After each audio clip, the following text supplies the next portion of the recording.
come on, relax, man. You ain't gotta come on all mean. You ain't gotta come on. No, feature Mulatto. I said mulatto. What are you talking about? You said Miss Mulatto. That's not my name. Oh, you was watching.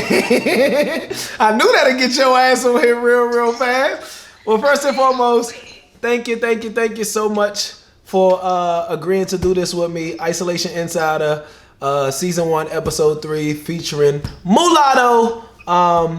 I ain't gonna call you a B, but one of the realest from the South. We're gonna get into all that, man. But first and foremost, thank you for taking the time out of your day to agreeing to do this. It's gonna be super dope. Got a lot of questions for you, a lot of fan questions for you, and I mean we're gonna tap in. We're gonna talk about everything. Now, first and foremost, how are you holding up during this quarantine, little lady? Little lady. Mulatto, how are you holding up during this quarantine? I say it was cool at first because I hadn't even been home for like 2 months straight. So at first I was enjoying it. I ain't even gonna lie. I was like, okay, Ben, I'm gonna use this little 2 weeks. But then that shit turned into 2 months real quick. So now I'm ready to go back outside. But at first I ain't gonna lie, I was kind of happy at first. So you needed a break. You needed a peace. Yeah, because I had went like literally like 2 months without even being home. So I was on tour with Lil TJ. Then I had started, I signed in January, so I had started like working like a motherfucker behind the scenes, getting ready to announce that I signed, whatever. So it was like non-stop. So I was like, shit, I could take a little 2-week break real quick, but then it turned into too much. Now, are you isolating by yourself, or is there a group of people you isolating with? You got like a go-to, or it's just Lotto, Big Lotto, and Lotto? It's just me and my sister. Okay. And my son. Your son? Yeah, come here. It's a dog. I thought you was talking about DJ Vaughn. Oh, and Vaughn. Shout out to Vaughn. Vaughn probably in here too. Yeah. We got some questions about him also. Now, what have you learned about? Wait, let me see your dog. Wait, bring him back. What's the dog name? Coca. Cocaina. I wanted to name him Cocaine, but I stay with the white people and stuff, so I ain't want to be like, hey, Cocaine, come here, like, you know what I'm saying? Now, what's up with what was that purple ears? Yeah, well, it was blue, but quarantine, you can't go to the groomer. Now, what have you learned about yourself during isolation? Like, what is the biggest thing you've learned about Mulatto? The biggest thing I learned about myself, I say that I'm not always in control because, like, I'm a control freak. I don't know if that's just my nature, like, as a person, or, like, because I'm a Capricorn, or, like, I don't know, like, really what it is, but, like, this really showing me, like, I'm not always going to be in control, so sometimes I'm just going to have to, I'm a hands-on all the time, like, it's always my way or the highway, so it ain't my way right now. No. So I say sometimes I have to sit in the passenger seat sometimes, but I always want to be in the driver's seat. So are you now? Are you okay with being in the passenger seat? I feel like sometimes it's okay to be in a passenger seat. Sometimes it's okay to be in a passenger seat because I feel like I be trying to be superwoman. Like I be trying to do everything on my own. I got it. Don't worry about it. You know what I'm saying? Like my way. So this cool is like sit me down. Like stuff ain't always gonna go your way. Now you've been cooking a lot. Yeah. I mean, everybody watches your IG story, and then I be seeing everybody from Brandon to Vaughn IG stories with y'all cooking. Can you really cook? I can really cook. So like the glazed salmon, the seafood boils, like that's you, all you. Yes. Like from start to finish. From start to finish, like I ain't gonna lie, like I don't like to cook, so I don't cook a lot. So I really want me a man that could cook rather than me cooking. But when I do cook, so you want a house husband? Yeah, he need to cook and clean. So he ain't gotta make no bread? Yeah, he gotta cook and clean. I'm gonna go get the money. So wait. You're cool with having a house husband? I had one before. Are you serious? Yeah. Wow. Well, look. We're gonna get into that. In a little bit. Let's save that. Now, how long have you been cooking, and what's Mulatto's go-to dish? My go-to, like, okay, if I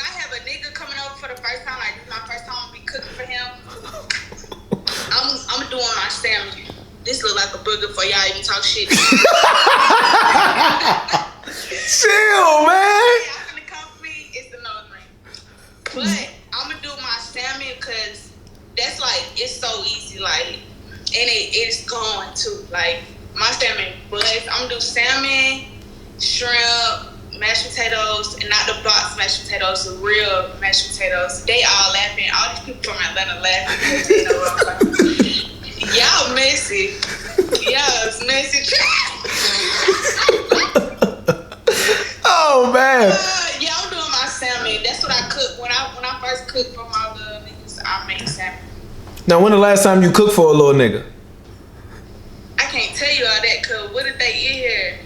Oh, you might lie. You might say like 2 weeks. Yeah, And because what if I say tomorrow, then they gonna be like, Shawty, I went over there yesterday. They be like, Shawty, I went over there yesterday. So, Understandable. Now, let's go into the childhood of Mulatto. Like, who was Mulatto as a child? So let's take it back, and I know you don't like the Miss in front of Mulatto, but let's take it back to who was Miss Mulatto? Like, even before the rap game and everything, who was Mulatto as a child? Take us through that. yeah. Okay, let's start from the beginning. So I was born in Ohio. People be thinking Toledo, right? Columbus. Columbus? I got family in Toledo. Okay. People be like, they be trying to stun on me like I'm trying to run from that or something. Like, I'm not trying to run from that. Like, my family really in Ohio. Like, really, like, my family stomping ground started from Ohio. Like, we moved here. Like, my family had to move here. You know what I'm saying? Like, they weren't even by choice. Like, we had to move here. But I was born in Ohio. Then my family moved here when I was 2. Mm-hmm. So I feel like I'd be false claiming if I say I'm from Ohio, you know what I'm saying? When you grew up here. Like, so where you from? I'm from Atlanta, like, but I don't be scared to say I'm from Ohio, like, nigga, it get treacherous in Ohio, like. Now, growing up, what did Mulatto like? Yeah, so okay, so at first, like, all the men in my family, well, I wouldn't say all the men, but like my daddy's side, they drag race. So I really was gonna be like a junior dragster driver, like the girl, you know what I'm saying? If y'all don't know what drag racing is, it's not like NASCAR. Yeah, not at all. Like, people be getting that confused. It's like Tokyo Drift, Fast and Furious, y'all. Yeah, right. So, I had started drag racing. Like, my daddy invested hella money into me. I had the trailer, the golf cart, the car, the outfits, all that stuff. I was probably like 8 when I started that. And, but while I was doing that, like, my daddy was like, you know, out here. So he knew rappers and stuff, and like he built cars. So like rappers would use their cars in his their videos. He was just like, you know, he used to be a street nigga, so he like, you know. So I grew up in that type of lifestyle, whatever. So I guess like being around it, whatever, like that made me want to do music. So I really just one day was like, I don't want to do the drag racing anymore. I want to do music. And I come from a 2-parent household that go hard for me. Like, they go crazy hard for me. Like, they invest in everything for me growing up. Like, they made sure, like, the reason why I was successful is because my parents, God, and my work, and period. Like, my parents go hard for me. So when I was like, I want to be a rapper, he sold all that stuff, put me in the studio, had me doing artist development. Like, they invested, like, crazy into me. So like whatever I wanted to do growing up, my parents was gonna back that 100%. Understandable. Now, did Mulatto make good grades in her early childhood? Oh yeah, I loved school. Like, I really loved school. Like, I think I graduated with because of the rap game. I did a rap game when I was 16. So we was on tour when I graduated, and we was filming the actual show when I was a junior and stuff. So I did 2 years at Lovejoy in Clayco. If y'all don't know, that's Southside. Yeah, it's Southside. Lovejoy, like the good. I say that's the most good part of Clayco. So I went to Lovejoy for 2 years, and then I did the rest online homeschool. And so I graduated from there. I think I graduated with like 3.8. Oh wow, incredible! Congratulations. Yeah. Like, I was AP on the road my whole life. Like, never made no C, none of that. So. Now, early childhood, like, maybe 13, 14-year-old mulatto on the south side, Clayton County, what was the biggest thing you would get in trouble for? The biggest thing, I ain't gonna lie, like I ain't even had too many problems like with student to student. Like I stayed getting into it with teachers. Like I would get in trouble like with it for like snapping on teachers. Like I ain't really like I was so in Clayco I was already performing at the pep rallies. There was this show that played on the TVs in Clayco like every morning. Every morning. Not even like every morning, literally every morning. It was called Hang with Dr. Hendricks, which was the superintendent at the time. And I was on it, like I had the theme song, whatever. This was Clayco shit. If y'all know, y'all know. That shit embarrassing, but it's like No, it's the grind. And stuff from YouTube and stuff, because I want people to see like my come up. Like I've been doing this for a long time, and I be wanting people to respect the come up before they like respect anything else. Like I don't care if you like my music, but you gonna respect this grind. You gonna respect that grind. Dedication. So yeah, that was playing in Clayco every morning, and so I was kind of like already known. Like people like knew me or whatever, so they would really try to be my friend in school. It wasn't really like no, like I want that like fighting and stuff like that. I wasn't doing none of that in school for the most part. But I would get into it with teachers. Like teacher was like dry hating on me and stuff. Like it was weird. Now, as a childhood, in your childhood, what was your biggest obsession? Was it shoes? Was it clothes? Was it boys? Like, what was you infatuated with as a child? I say,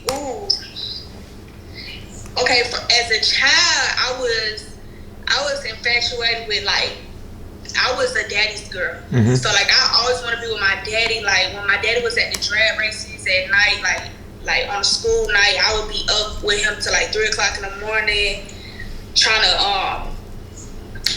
out, be out with him, whatever. So then when I got a little older, then I got I'm still a daddy's girl to this day, but like when you get older, stuff changed a little bit. So then I got more into like my appearance and stuff. So I say that's when I got into like shoes and clothes, and I was like, I want to get my hair done, my nails done. I was kind of like a tomboy kind of at first. Then I got more into like myself, whatever, like a young woman. That's when I got too caught up with boys. I would get in trouble. And your father from the street, so he don't play that shit. Yeah, father. Oh, I know. Dad was still a young nigga, so like my parents, y'all in here, my parents had me young. So my parents young. So when I was growing up, like my parents was young. Like for the longest, my parents was in the they was in their 20s when I was in elementary and stuff. Yeah. So they was growing up with me. They was with the shits. My daddy ear was to the streets, so like he'll be knowing what I had going on. Listen, when even a little bit down the line at the pep rallies that I used to bring you to, like his facial expressions when a dude would look or try to come hug, I'd be like, Lord Jesus. Yeah. He's with the shits. Now let's get into the start of Miss Mulatto, because that's where it started from. The start of that career. Now, how did you get casted for the rap game? Oh, let's talk about it, because I love clearing up this story. So yeah, because there's a lot of different stories out there. Yeah, so I'm gonna speak from my experience. I don't know how no other season went, so they can say whatever they want to say, but this is for me. This is about my story. Like I said, I was already building my name like in Clayco or whatever, so I had a pretty good social media following for back in the day and YouTube views and all that, whatever. So the casting company reached out and it was like, we want to do a reality TV show about young rappers, like kid rappers or whatever. It wasn't even a competition show at first. Jermaine Dupri wasn't no part of it at first. Like this was just whoop-de-whoop. So of course off rip, I'm like, hell yeah, I want to be a part of it. Let's do it. I just looked at it as another platform. And this way before anything. Like this way before 1 million followers, way before 1 million views. So I'm like, yeah, let's do it. So we was in the process with them. Mind you, they called about like I say early summer. So this is probably like May when they called. And just we kept in contact and we ended up shooting in November. But just throughout the process, it ended up turning into a competition show. It ended up being a secret guest host that we didn't even know who we was even going to be competing for the contract for. You know what I'm saying? So a lot of people be like, you need to respect JD because you wouldn't be here without JD. You know what I'm saying? And it's no bad blood, like, but that TV shit be having people really like kind of bamboozled. Like, TV is TV and then real life is real life. Like, that whole persona that people seen that wasn't like that in real life. Like, I can count on one hand how many instances I had or interactions I had with JD. You know what I'm saying? So I give credit where it's due. Like, I have no problem doing it. Like, people think it's RCA 100%, but there was a independent label before RCA, Stream Cut. Yeah, we gonna get into all that. Wait, don't take it too bad. Yeah, we getting into all that. You know what I mean? Like, I'm some lame ass bitch. I don't like to give people that credit, whatever. Anybody know me? I go the hardest about my team. Period. Like, it's up about my team, my parents, my family. Like, my daddy is my co-manager. My mama handling business. She my business manager. She answering emails, booking flights. I give credit where it's due. No problem. No shame in my game with that. But when it's due, where it's due. Now, as far as the rap game, are you still in communication with like anybody who was on the show with you? Like, is there still any solid relationships, or did you build any solid relationship with anybody on that season that you were on? That was just about to say, it's weird because like with the season that I'm on, no. So what about the aftermath of all the seasons after you? The people that I'm cool with is like the people that's not even from my season.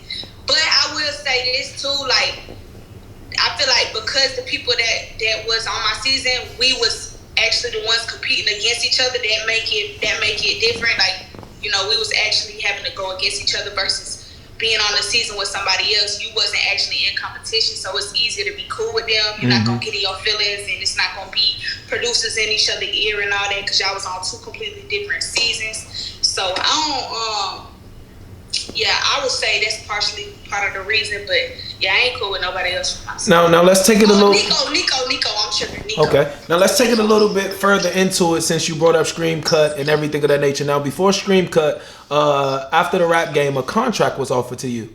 Yeah. Now, there's a lot of speculations to why you did it, why you didn't do it, and whatever the case may be. Why didn't you take that contract from Mulatto, from you yourself? Why didn't you take that contract? Yeah, I want to clear that up too, because people be taking that like as if it was like me being spiteful, me being cocky, whatever. Like, it's nothing like that. Like, I keep saying to people,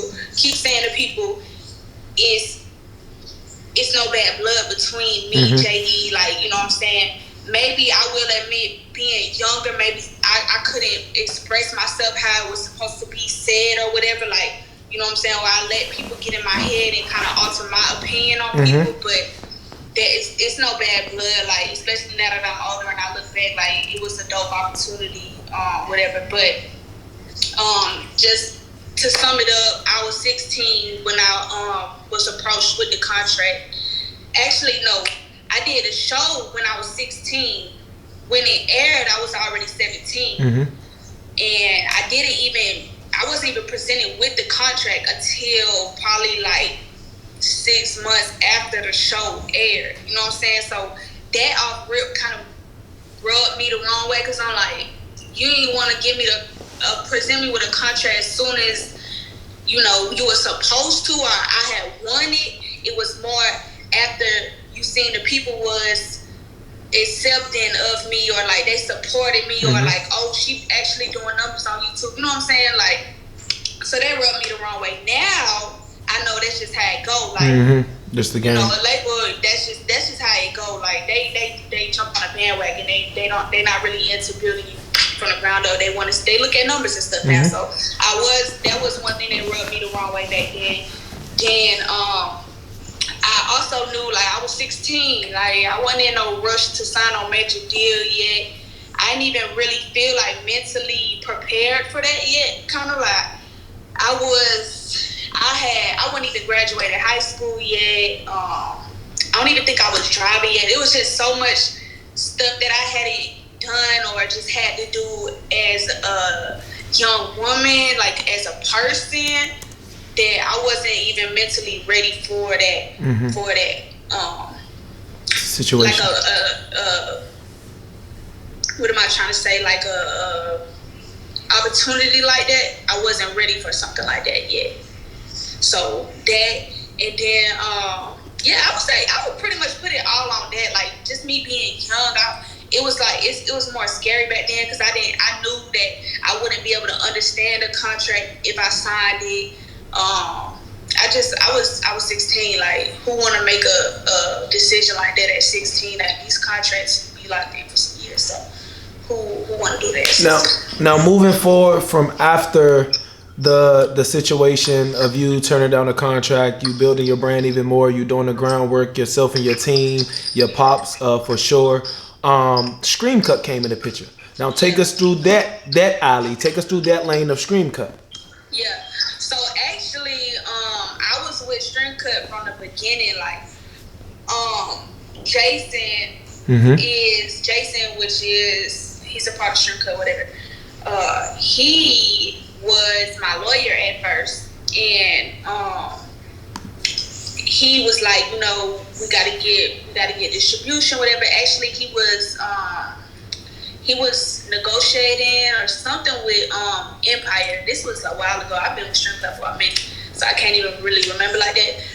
With Empire, another distribution company, and I can't remember like what happened with that. But he was like, you know, we are about to start this, and you know, with the rules. So I'm like, okay, cool. But mind you, this is my lawyer, so I'm like, okay, if we're gonna do this, then I gotta get another lawyer because that's a conflict of interest. So got another lawyer, then went the Stream Cut way. That was just more comfortable for me because I feel like I was at like a point in my career where I was trying to transition from being looked at like a rap game artist to being looked at like a real, you know, grown up artist, away from the kid television show, the reality show, whatever.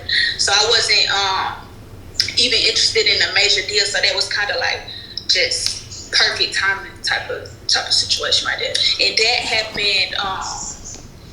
happened like paperwork legally wise, that happened last year. No, because we in 2020, so last year would be 2019. That happened at the end of 2018.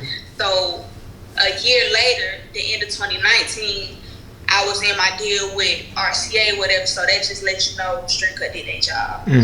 Now let's take it the next step. First and foremost, congratulations on the deal with RCA. You deserve it. I've watched the growth from the beginning. Now, RCA. I know there were multiple labels on your neck. I know there were multiple labels who were trying to be in communication. And there's no need to say which labels there were. But what ultimately made you decide to go with RCA? I say I kept my options open because, you know, I came from a TV show where I turned down a deal in the first place. So I was like, you know, I wanna sit down with everybody. Anybody who wanna speak to me, I wanna sit down with them. So I was flying like crazy, like I was bragging about it too. Like I'm like, oh yeah, y'all gonna fight for this shit. So I was posting, like when I went to this label, I would post a little boomerang or something in front of their sign, then go to the next label post. I'm like, oh yeah, we gonna get this shit started up. My team like, you sure? It's kind of disrespectful. I'm like, fuck that, like let's do it. Like we gonna get their ass. Bidding war, why not? Yeah, what? So I'm like, they was kind of telling me like they might take it the wrong way or whatever, but I'm like, fuck that.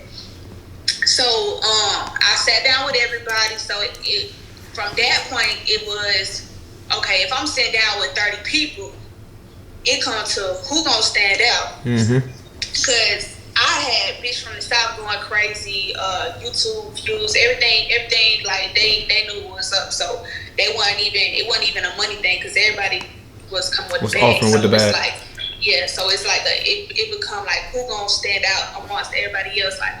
Who gonna make me feel welcome? Because there was some meetings like the bad good, but it don't feel like home, like you know what I'm saying. So when I walked in to RCA, it was on a Friday night and it was after office hours, so it was probably like 7 p.m. on a Friday night, and the CEO of the whole label was in there. He was like, he stayed for the whole meeting. It was interns in there, like every single department, social media, marketing, everything. Everybody was in there. So it just show you like, damn, they really excited about this shit. You know what I'm saying? And they just expressed to me everything that I was already looking for, like priority, longevity. They not just looking for a song. They want to invest in you as an artist. You know what I'm saying? So, and then just looking at the roster of the people that each label had worked with and where they at in their career, and you know, all the logistics on that end. So actually it just stood out. Like when I walked in, we was popping bottles. They wanted to hear all my music. They wanted to hear about my family life, like growing up, me as a person, like. And I had a lot of labels knocking at the door, like I know, like a lot. So it was overwhelming. So when for me to make that decision like that, like they had to stand out because it was a lot going on. And I really, when I signed to RCA, I was in New York. I wasn't even supposed to sign that day. Like that's how excited I was, and that's how comfortable they made me feel. Like I was like, I want to do this. Fly my lawyer out. They flew my lawyer out, and I was in that room for 12 hours straight, like ordering food. They knocking at the door. You good? You need some food? You need some? I cried. I cussed motherfuckers out, laughed, called my mama. It was the whole range of emotions. Like it was lit though. It was lit. Because it was right around my birthday too. Yeah, it was lit. Now, and I got footage of it. I recorded everything. Yeah, you need to release that. Now, you being with RCA, and this is something that I want to know, and I'm sure RCA would love to know, and a lot of people, but they're more than likely won't ask you. But what do you eventually want your goal to be with RCA? What do you want your legacy to be with RCA? By this being the first major that you've signed with, like you have built a brand to where you can be the face of that label. What do you specifically want your legacy to be when Mulatto is long gone or 20 years down her career? What do you want your legacy to be with RCA? So that off rip is within itself. That was a key point that I had brought up in the meeting. I was like, you know, this shit deep. Like I really love music. So this shit deeper than a hit song to me. Like I want to sign with somebody who's gonna invest in my career, me as an artist, not just a song that's gonna make them some money. Then they on to the next artist that's gonna make them some more money with another song. You know what I'm saying? So I was like, if you want me, you gotta be actually interested in me. And I knew what I was bringing to the table. Me as an artist, Atlanta has been a forefront of music for a long goddamn time. And it ain't been no female face for Atlanta mainstream wise, period. So I'm like, I know I'm that, you know what I'm saying? So I'm like, that's what I want to leave. Like I could be female Tip, female Gucci, female Jeezy, you know what I'm saying? So I knew that off real. Then I'm like, you know, I brand myself or whatever, but you know, I look good too. So I'm like, this shit deeper than music. Like, baby, you got an actor, you got a actress, you got a model, you got brand partnerships. Like, I ain't no fucking dummy. Like, I know, you know, you need to know what the fuck you signing to. So I kind of just look at myself like a celebrity, deeper than just like artist, like really like a celebrity. Like in my song, I said I'm the Southside Gutter Bitch version of Madonna. Like this shit. And you really meant that shit. And I really meant that shit. Like it's this shit deeper. Like it's like some fucking like taking it back to before all this like overnight success and shit. It's like you were saying about that legacy shit, like real celebrity shit, like superstar, rather than this overnight success type shit. That and then the legacy behind that is letting these people see that you can do it. Like, I don't got no fucking daddy that's a rapper or somebody famous that's already in the industry, or my family wasn't rich growing up, like, you know what I'm saying? So it feel authentic. So when the people see me make it, that's gonna make them like, oh shit, I could do it too. especially if you're from Clayco, because they already know how I started. So it's just trust giving people a sense of like Southside is where I came from too. After I moved here from DC, so I'm already here. Now let's switch it up and go completely left field right now. Now when I first met you, I met the innocent, quiet, relaxed, more controlled Miss Mulatto. Now there's a whole sex appeal. You're older. You found yourself. How do you think the people who loved you from the rap game, as far as the youth, are taking the switch up? I say it's two ways that they could take it, or that they are taking it. It's one way they like. Well, let me say three ways. It's one way being the way that would hurt my heart the most. They like, this is completely different. I don't fuck with this. This is not how I was introduced to her. And they jump ship. Like they don't want nothing to do with it. That's one. Two, they like, damn, this wasn't how I was introduced to her, but I respect the come up, like she's still growing, she's still grinding or whatever, but I don't really fuck with it. Like I don't want to listen to it, or like, whatever, follow her or whatever, but I know Shawty been grinding. I seen where she came from, so I respect it.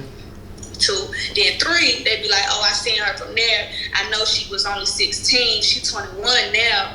And so that means she got more hands-on with her career and everything, It's my decisions now. So they be like, oh, shit, I respect where she came from. So I see the come up. Shit, she doing her own thing now. Like, she 21. She grown as she can do what she want to do. They support it, yeah. Now, speaking of the difference between Miss Mulatto and Mulatto, how do you handle your rap beefs now that you're way more mature? Because I don't too much see you going how you used to go now that you're older. Yeah. So what made you want to change and evolve into how you handle things now?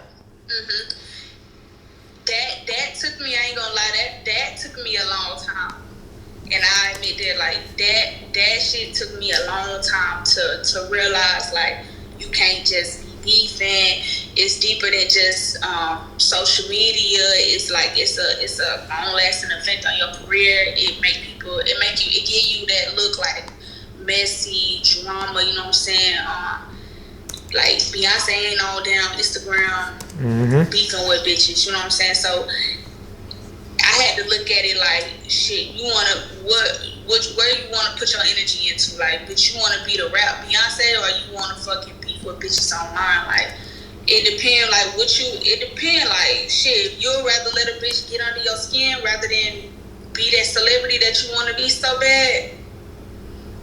That's on you. Like me, I put myself over all them bitches. Like, and the only reason, let's be clear, the only reason I'm not beefing with bitches online no more, because they still coming for me. Like, the fans, they send that shit. Well, I wouldn't call them fans. I say the commentators.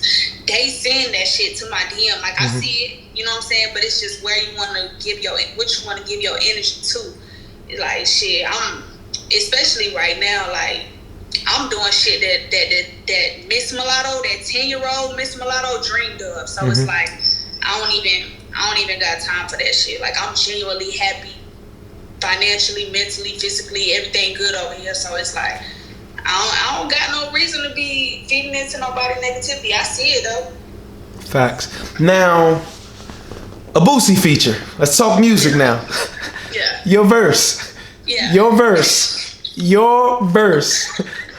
Now, we know everybody has heard the verse. We know everybody have saw the video.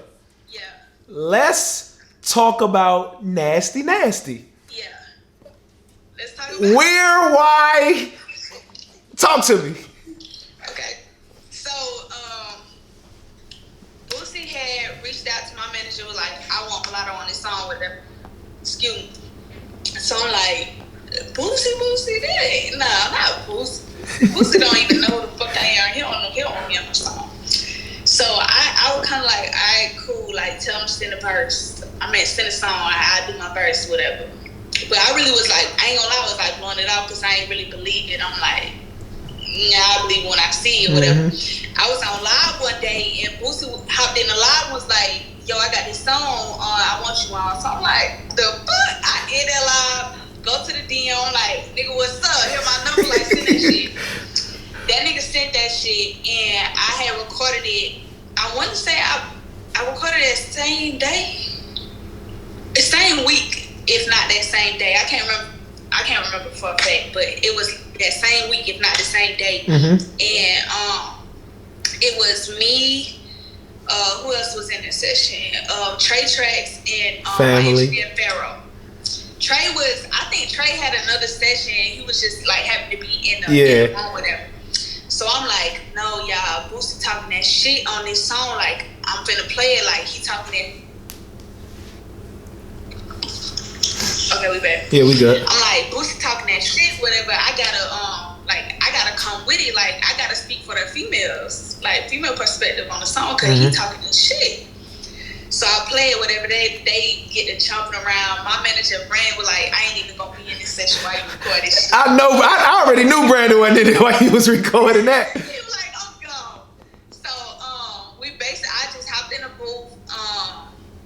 That was one of them I couldn't even write. Like I had to take myself into that zone, you know what I'm saying? And it was me, Pharaoh, and Trey. It was just in the room, and I was just like, shit, I say this, then they'll be like, oh, no, that's too much, say it like this or whatever. So it was really kind of like a collaborative effort, like between me, Trey, and So listen, did you mean your verse? Hell yeah, man. You meant every word of your verse. I wish, but see, this was so fucking annoying because I did not know this song was gonna go like that, because I'm like, this shit way too X-rated. Like, bro, it's like some BET Uncut type shit. Yeah, so I'm like, it's not gonna go. So I ain't even think nothing of it. Had I known like it would be like this, I wish we recorded that session, because we was literally talking, like we was like telling each other sex stories. Like this was real life. Like I'm like, nigga, y'all ain't did it before. Like nah. I'm like, oh shit. Well, I'm nasty. Okay, now, yeah, because when I heard it, like that session, I didn't believe what the fuck I was hearing first and foremost. yeah. I'm just like, what the fuck is going on? It caught a lot of people off guard, but shit, this had supposed to be who's that Luda, Lady in the Street, but a freaking shit, baby. I ain't here to broadcast that shit. Motherfucker wasn't even gonna know that. Listen, what threw it off to me, you said the thumb in the butt. Like, I'm just like, Lotto. Like, Lotto. Yeah. Crazy. That was real life though. Now, you tweeted the other day. Yeah, you tweeted the other day. It was a couple of tweets, but this tweet in particular, you just got a feature back. I be wildin'. You just got a feature back, and you seemed highly excited. Yes. Like, yes. Is this from a person that you've been wanting to work with forever? Like, forever. Now, I know. Let me make sure I got my facts right. One of your top goals is to get a feature from Nicki. It sure the fuck is. Now, have you had any conversations with Nicki? Have y'all DM'd? Have y'all talked? I ain't even finna let them speculate on that. It's not them. I know. I'm not saying it was Nicki. They gonna take this shit wrong with it. I already know how they is. So do you think that your goal of getting a feature from Nicki will happen before the 2030? Before 2030, yeah. I know it will. And who else do you want to work with? I'm not saying that, because then if I say I want to work with them, then they know that it's not. Okay, so is the feature from a female or a male? Who you looking at? That's Brandon? Damn, I want to say. Look, listen. You answer female or male, I'm not going to go into no more detail. Just tell me the sex of who the feature is from. Because you got super, oh, you can't say it. You got super excited. Call Brandon. I want to say it so bad. Like, I could cry right now. That's how excited I am about this feature. I want to say who I think it is, but I'm going to drop it. because I don't want to mess nothing up with you and Brandon to roll out. But I think I might have an idea. I might have an idea of who it is. But let's move it forward until you talk to Brandon. You might. Yeah, I think I do know. But like I said, I don't want to be the one that releases that way, especially without y'all permission. But let's talk a little bit about your. He said I can't say. There we go. Wait, hold on. I can say What gender? It's a female. It's a male. It's a male? It's a male. I know who it is. I can't even say that. It's a male. I know who it is. Okay, cool. Enough said. Now let's talk about your team. Let's talk. I know the family played the major role, but to you, I see your relationship with your DJ is super dope. Yeah. A lot of people don't allow their relationships with their DJs to become that close because the DJs sometimes can become a big enough commodity and do things without the artist. What is your take on that? Everybody know me. Like, I want to see everybody win. Like, when I tell you I put my folks in position, like, I put my folks in a position. Like, it's deeper than, like, me and Vaughn got a great friendship. Like, that's literally my best friend, literally. But aside from that, like, when I'm in New York having these meetings, like, so say the little TJ tour, we would have off days of the tour, and I'm taking meetings on the off days of the tour. I'm like, we like, Vaughn, get the fuck up, nigga. You the next DJ Khaled. You need to be in this motherfucking meeting. So I had a meeting with Sprayground. We get him, locked in with Sprayground. I had a meeting with Reebok. We get him locked in with Reebok. Like, I genuinely want to see my folks win. And when I tell you, like, I don't give a damn we fall out or not, like,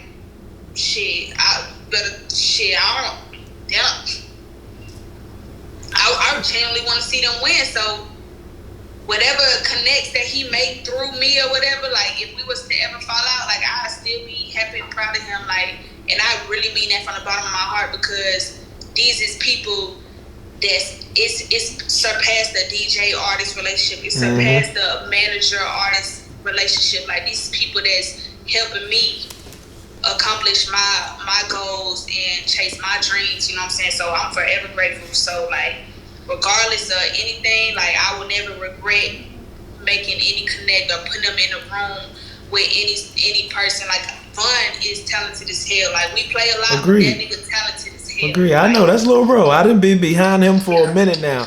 Now, let's talk what everybody want to know. Mulatto, relationships. Yeah. Mulatto single or not single? I'm big single. Now, mulattos, because I'm gonna just keep it all the way 1,000. I know it's plenty of rappers at your neck. I know it's plenty of NBA niggas at your neck. There's plenty of everybody at your neck. What is mulatto's type? What does mulatto want if she was to settle down right now? Yeah. If I was to settle down right now, so I say, first, let me be clear. Like, I'm not really I don't really have like a physical type. So when it comes to like looks and stuff, like, it ain't really nothing specific as far as looks. Like, niggas that I have dated in the past, like, none of them resemble each other or nothing like that. So, like, physically, I don't really have a type. It's more about like mental, because I'm such an in-depth person. So, like, just that, oh, what's up, what you doing, let's drink, let's smoke, let's chill, like, that shit whack to me. So, like, I gotta connect mentally. Like, I want to be able to sit down and tell you about my day or ask for advice. Like, shit. You sure that's what you want? I really do, and that's why I've been single for so long. Like, that's what I would want if I was to settle down. I would be like, look, me and my manager having this type of disagreement right now. What you think? Like, you know what I'm saying? And then too, like, niggas don't really know how to fuck with a bitch that's famous, a bitch that have her own money. You know what I'm saying? So, niggas, you have to be like very secure. It's hard when a bitch really don't need you. Like, niggas love bitches that need them, and I don't don't need a nigga, and I will let you know that real quick that I don't need you. You know what I'm saying? So he gotta be mentally there. He gotta be secure, and then I ain't finna sit up here and act like I date a broke nigga, because I'm not gonna date a broke. But you just said you wanted a house husband. No, I was just playing. So no house husband. Because I thought you were serious. No. I was saying, no, I really dead ass had that before. That's what I'm saying. I don't want to have that again. Okay. So, I'm being serious right now. So, I will date no nigga just dead on his ass. But he don't have to be rich either. Like, I can do for me. So long as he can do for him, like I don't need a daddy. I got a daddy. I don't have daddy issues. My daddy was in my life from the beginning, so I don't need no nigga to take care of me. I don't need no nigga da da da. But long as you can do for you, like you don't necessarily gotta be rich, but you can't be on your ass either. Cause that's just mean laziness, and you know that's a whole nother story. But long as you can do for you, and you know you can take care of yourself, and we good. Understandable. So, does anybody have Mulatto's eye right now? Is Mulatto feeling anybody, or is you just keeping your options open? You got hoes. I wouldn't say hoes. I be playing. I be saying, yeah, my hoes, whatever. Trey need to get out. I'm finna block Trey. Trey, I already know what's up, Trey. Listen, okay. Anyways, I wouldn't say hoes. Like I'm just dating like. You know, like shit. I'm 21. I just turned 21. So, you feeling yourself? Yeah. Like, okay. So wait. Even fuck the hoes. If you dealing with a nigga, and this question is from my Asia Simone. If you dealing with a dude, what's the least amount of bread he can have in his bank account? The least amount of bread that he has to have in his bank account to fuck with you. Shit, like. And don't think about your bank account. Nah, you can't compare your bank account. Yeah, I'm trying not to compare it. Like, what's a good number that is feasible for you? What's the? I don't know. Like, I mean, you got 100K, you got 300K, you got 75. It's you. I mean, to be completely honest, it depends on a nigga lifestyle and everything of that nature. And that's what I'm saying. Like, it just depends. Like, shit. So what's the minimum? The minimum? 10,000, 20, what? 100, 40? That's hard. That's really hard. You're gonna make a lot of people mad when you answer what's the minimum. Yeah, and then I don't want to piss nobody off too. I'm finna Trey Track said 1,200. Damn sure not 1,200. I tell you that right now. It ain't 1,200. Now, cause like, okay, so say what if something happened to me? Like, shit. Say, you know, music ain't forever, so stay down. Like, something happened. How we gonna stay afloat? I need you to, you know what I'm saying? Like, I need you to take care of me, because if my nigga, if something happened to him, I can take care of him. Mm-hmm. So, you know, he gotta have a little bread. I ain't gonna lie, he gotta have a little bread, because I just feel like if you don't have a little bread, then what the fuck are you doing? Like, what? I was raised around hustlers. Like, yeah. My parents moved here, like, straight out of high school. Like, as soon as my mama graduated high school, they moved here from the bottom up. Like, my mom had me at 15 years old. They ain't had no help from no family. Like, they moved straight to Riverdale. We stayed in apartments. They got their first house, and we've been up since then. Like, so I come from real hustlers. So, like, that, it's deeper than just being broke. Like, yeah. That shit look lazy to me. That shit look like, damn, what the fuck you got going on? Like, agreed. Before I was a rapper, I been had money. Like, in elementary school, I was buying my own shoes and shit. Like, I was selling candy and shit in elementary school. Like, he was judging. He was finessing. Now, does Mulatto want to start a family? I don't think I want to have kids. Wait, say that again? I don't think I want to have kids. Like, if you ask my mama, from the beginning, I always said I don't want to have kids. But now that I'm getting older, I say I don't think I want to have kids. Mm-hmm. But at first, I used to be like, I'm not having kids. What is your favorite song that you haven't dropped yet? And don't say the one you just got the feature on. I was thinking about that, but then I was like, I'm about to drop this song. I just shot the video to it today. that song finna shake some shit, because it's like, it's a whole shift, because people getting so caught up on the single mulatto, as in like not project, not like in depth, not freestyle, like the singles mulatto, as in bitch from the south, no panties, like that club single mulatto. Now, really even fuck the club single. One of my favorite songs by you is Long Way. Yeah. Why didn't Long Way get a push like it needed to? So that was another reason why I felt like it was time to go ahead and take them offers and look into them offers for a major, because I feel like just musically I've grown a lot, and I'm putting out like Long Way. I wrote that 100% by myself. I remember when you first dropped it, you did I guess you had a show that same day or the next day, and they sung it word for word. I hit Brandon. I said, Brandon, this is the one. Yeah. Like, I thought that was gonna be the one that was gonna get the push and everything for radio and everything. Yeah. I don't know.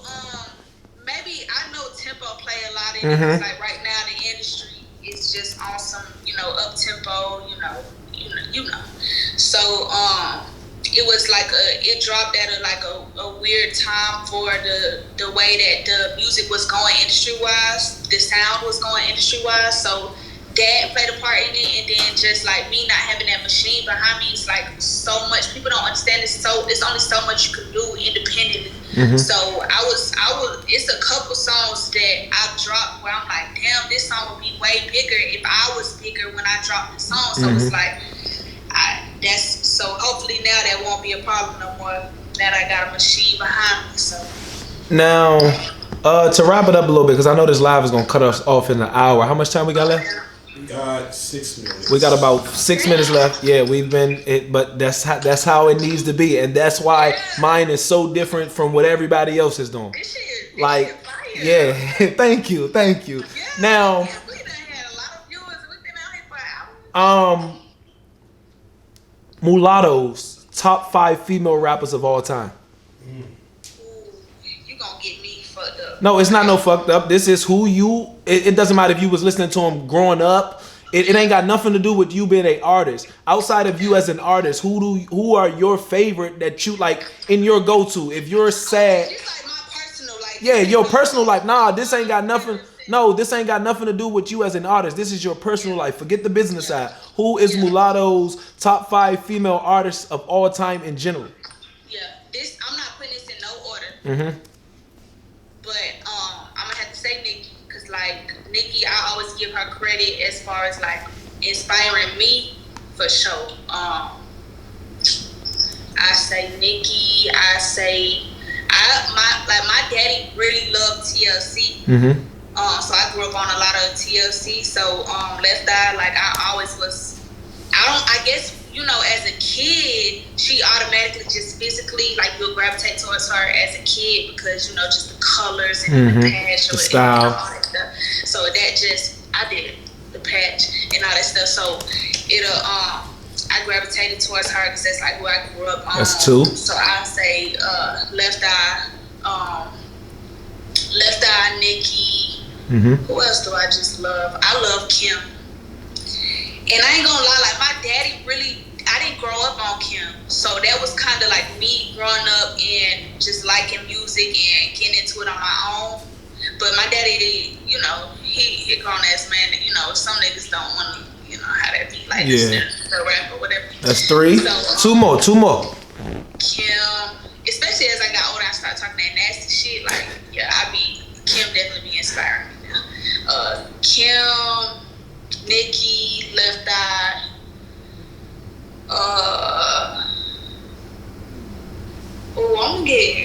I feel like this gonna go viral. They gonna tear my ass up.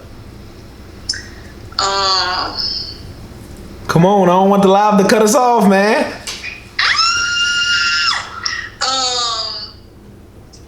This is my personal. Yeah, listen, this is not business. This is not you as an artist. This is your personal life. Like in your downtime, if you were going through it, somebody that can get you through it. That type of artist.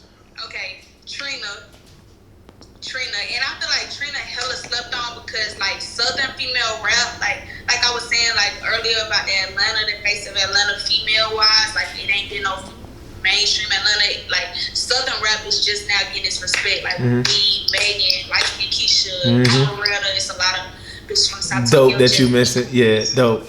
Yeah, it's a lot. So Trina, she. That's 4. One more. Fuck. One more. Last one before we get up out of here. Of all time? No, this is my favorite. This is my personal favorite. Personal favorite, yes. I'm gonna say Meg, and I feel like a lot. Wow. And I feel like a lot of people gonna come for me on this because she's not like an OG or whatever. But Meg is spitting, and sometimes like the new upcoming people, like male, female, whatever, new upcoming artists, we don't be getting our fucking credit because how new we are in the game. Like your time in the game don't have nothing to do with, you know, how well you can rap. Like it's some young niggas that can out rap these OGs or whatever. Agreed. I think people just be basing it off of like that legendary status or whatever, you know. But Maggie's rapping her motherfucking ass off. So. All right. So look, thank you for answering that. And before we get up out of here, because Instagram just put at the top, I got 1:40 remaining and it's counting down. Damn. What is one thing you want to leave the people with? When Mulatto is God forbid it is gone or this earth is gone, what do you want your memory to be as Mulatto? Like what do you want them to remember you for? Yeah. I want the people to look at me as like the people's champ. Like they know, they see me come from the bottom up, and I'm like the face of hustle, the face of dedication, the face of persistence. Like when people look at me, they know shit. If I pray and I work hard, I can do whatever the fuck I put my mind to because Mulatto did that. You know what I'm saying? So that's one. And then 2, that's one like on a broader scale, and then 2 more regional. Like I really want to be that first female face for Atlanta, and I not even want to be. I am going to be Facts. that first female face from Atlanta that take this shit global though. To the like, next level. Men females from Atlanta, but I'm gonna be that bitch that take this shit next level. Like, All right. Thank you. I really appreciate it. I'm proud of the growth. Thank you for allowing me to help you in the beginning, and just thank you for staying solid and being the same. Major shout out to your team, Brandon. Major shout out to Vaughn for helping put this together. I really, really appreciate it, man. So that's season 1, episode 3 with Miss Mulatto, Isolation Insider with me, Fly Guy DC. Until we outside again, deuces!